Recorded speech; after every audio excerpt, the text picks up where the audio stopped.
Hora da análise com ela, Thaís Herédia. Boa tarde, Thaís. Aparentemente a discussão subiu de nível, né? Porque os bancos trouxeram argumentos ali que parecem incontestáveis de que como aquelas medidas de fato têm impacto. É verdade que os bancos não querem pagar mais imposto, mas esse imposto, na verdade, não é o banco que vai pagar, são os clientes.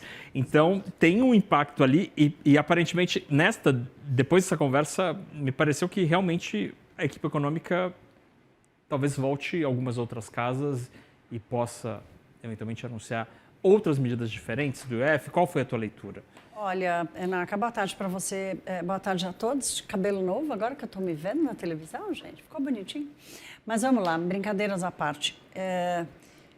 Eu hoje conversei com empresários do setor do varejo, todos muito preocupados. O Isaac Sidney, por exemplo, disse que a nossa preocupação é com o pequeno e com o médio, especialmente do varejo.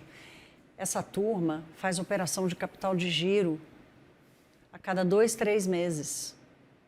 Cada sacada, não tem aquele ditado, em cada enxadada uma minhoca? Cada operação, um IOF. Então, isso vai acumulando 2 meses, 3 meses, 2 meses, 3 meses. No final do ano, o custo efetivo total que essa turma vai pagar de imposto sobre as operações de crédito pode inviabilizar o negócio, vai cessar o acesso. A severidade que os bancos estão mostrando para o governo é essa. Você não pode provocar, especialmente no risco sacado, que aí envolve fornecedor, junto com o comprador, né, que é o varejista, você joga um custo efetivo de juros numa cadeia de negócios altamente dependente do dinheiro de curto prazo. Porque as empresas grandes, todo mundo se perguntando assim, mas os ricos não querem pagar. Não, minha gente, as empresas grandes fazem uma emissão de dívida, vão no mercado de capitais, têm operações maiores, têm mais robustez, têm mais caixa. Agora, as empresas pequenas, que têm uma necessidade de capital de giro, de hot money, de um dinheiro mais rápido, são elas que vão pagar essa conta. É para essa turma que fica no meio da grande cadeia de negócios do setor produtivo brasileiro, é para essa turma que o peso do IOF vai pesar, que o peso do IOF vai pegar mais. Então, a severidade que os bancos estão tentando mostrar ao governo é essa. Agora, a severidade da situação, Fernando Nakagawa, é o governo não ter noção disso antes de lançar a medida. Isso, para mim, é o mais assustador. Parece que não conhecem o funcionamento da economia, né? É uma falta de compreensão assim, assustadora. 90% das empresas brasileiras são pequenas e médias. E pensar num setor, por exemplo, o setor de varejo, que tem margens reduzidíssimas, super comprimidas, especialmente num período de alta inflação, como o que a gente ainda vive, infelizmente. Para este pessoal, perder 1 ponto percentual de margem significa muita coisa, muita coisa. Pode significar insustentabilidade do negócio. Então, aqui é super interessante você dizer assim, o Rui Costa hoje dizer, o assunto está encerrado. Para quem? Pelo amor de Deus, ministro, não pode encerrar esse assunto, não. Esse negócio vai ter que ser revisto. Né? Não tem a menor condição disso continuar da forma que está. Então, o governo está sofrendo pressão de todo lado, normal, faz parte. Job description, quer trabalhar no governo, vai sofrer pressão para todo lado. Né? Mas no caso do IOF, neste caso específico, a formulação do decreto, a formulação da solução encontrada pelo governo, ela é muito equivocada. E é por isso que tudo que está saindo do setor privado, a gente já trouxe aqui o manifesto, você está conversando com os setores, eu também, os jornalistas todos, todas têm comentários superlativos por causa do tamanho do estrago que pode causar. Né? Quer dizer, quando você pega os maiores banqueiros do Brasil, mais a Febraban, que passa a ter um papel importante numa interlocução. Né? A gente nunca viu a Febraban participar tanto desse diálogo, de ter um diálogo direto. O que é bom, o sistema financeiro sólido no país é o que a gente quer. A gente não quer outra coisa. né? Então, quando a gente assiste essa turma baixar em Brasília de uma hora para outra com uma agenda de última hora com o ministro para tratar disso, não é brincadeira. E Thaís, eu queria te ouvir sobre uma ideia que hoje surgiu não que tenha surgido hoje, mas ela veio a público hoje na Faria Lima com o encontro que o Banco Itaú promove às vezes com jornalistas. Hoje, Mário Mesquita, a equipe de macroeconomia do Itaú, eles receberam alguns jornalistas de economia lá no Itaú mais cedo. E uma das propostas seria, por exemplo, taxar bets e criptoativo. Do ponto de vista...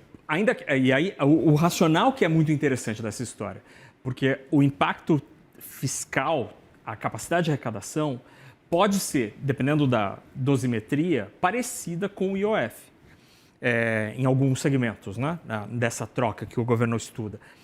Mas é muito menos nefasto do ponto de vista econômico para o funcionamento da economia. Não é uma areia tão grande que você joga, por exemplo, na engrenagem chamada crédito. Não é. Está longe de ser, né?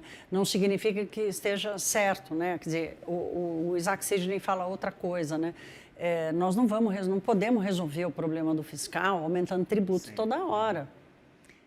Tem limite para isso, né? Tem limite para isso. Então, se a solução vai continuar sendo essa, porque não vai haver revisão... Corte de despesa parece que não vai ter. Se a solução vai continuar sendo essa, então vamos buscar a mais nichada possível, que é o caso das criptos, que é o caso das bets, né? E que também não consigo entender por que não foi considerado. Por que não foi considerado? Cripto é igual comprar dólar. Exato. Por que não foi considerado cripto? Por que não foi considerado bets, que tem uma questão, inclusive, até de saúde pública envolvida nesse negócio, né? Se quer inibir alguma coisa, vamos falar com o presidente. Aliás, o Aloysio Mercadante, presidente do BNDES, ele até disse, vamos taxar as bets, né? Uhum.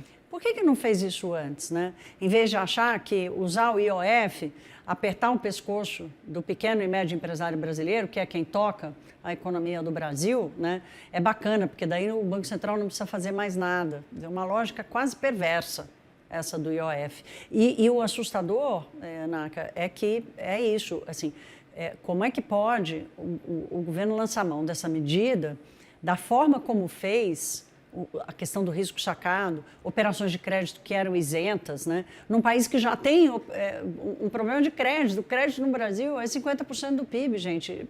É muito pouco, perto do que o Brasil precisa. Já cansei de falar aqui, crédito é combustível de uma economia, né?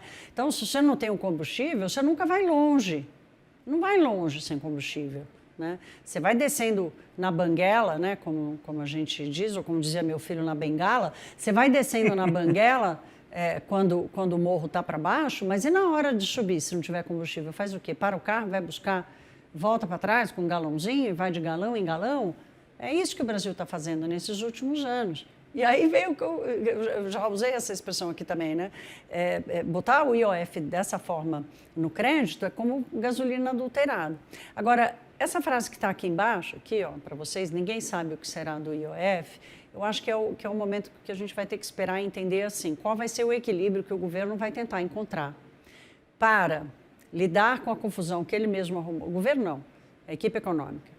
A equipe econômica vai encontrar para lidar com a confusão que ela mesma criou na relação com a Casa Civil, que nunca foi boa e agora deu uma melada geral. Como é que ela vai lidar com a pressão que está vindo do Congresso Nacional? A gente sempre coloca a ressalva aqui, será que o Congresso vai abrir mão das emendas, porque, né, e tal, não sei o quê?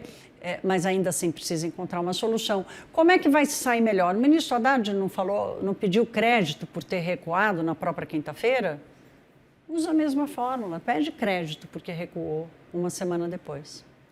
E falando em crédito, me surpreendeu que não foi a entrevista mais cedo com o ministro Fernando Haddad lá na portaria do Ministério, sim com o Dario Durigan. O Dario Durigan está aparecendo bastante, né? Me chamou a atenção isso. Está participando muito de reuniões, né? Onde deveria estar um ministro, né? Inclusive na hora de esclarecimentos, até pelo respeito ao convidado, o presidente da FEBRABAN, ali, enfim. Thaís Herédia, muito obrigado. Obrigada, Naka. Pela Até conversa. amanhã. Até amanhã. Um beijo.